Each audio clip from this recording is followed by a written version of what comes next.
Good afternoon, ladies, gentlemen, boys, and girls. We have arrived at that point in the day where we must arise from the comfort of our chairs and make fools of ourselves. Well, some of us anyways. I've never been best man before, and I'm not renowned for my speech writing, but I'll try my best, because Justin said if I do a good job today, I can be best man at his next wedding, too.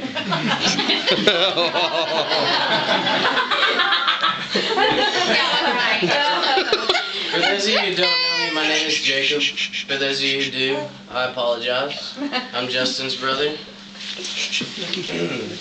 Before I begin, Emily, would you place your right hand on the table? And Justin, would you place your left hand on top of hers? All will be revealed in good time. Now, Justin and Emily have been together for a little more than a year now, and it seems they've found soulmates in each other. In life, it's difficult to imagine Romeo without Juliet, Tom without Jerry, and of course, Justin without Emily. Now, as I mentioned, it's a great honor to be best man, but with the role comes the job of writing the speech, and to be honest, I wanted to make the process as easy as possible. So where do I begin for ideas? The obvious place seemed to be the internet.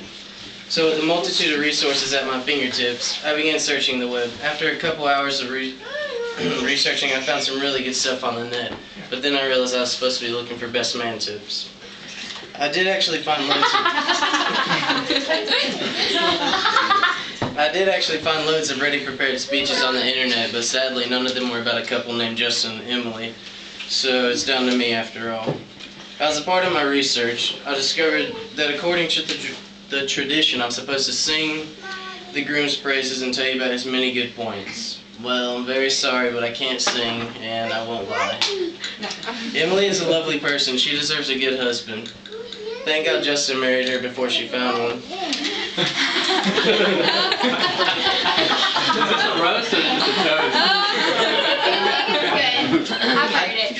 I do have to say how lucky you are, Justin. You will leave here having gained a wife that is warm, loving, and caring. A wife who is funny and radiates beauty wherever she goes. And Emily, how lucky you are as well. You leave here today having gained a gorgeous dress and a lovely bouquet of flowers.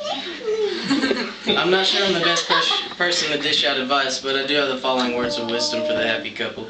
Firstly, set ground rules and establish who's the boss. Then do everything Emily says. Also, remember to tell your wife 3 important words. You're right, dear.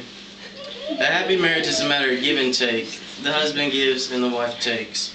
Remember the 5 rings. The engagement ring, the wedding ring, the suffering, the torturing, and the enduring. Don't forget, Justin, if you buy her flowers, she knows you're guilty. Then she'll remember the second's the last time you bought her some and the reason why.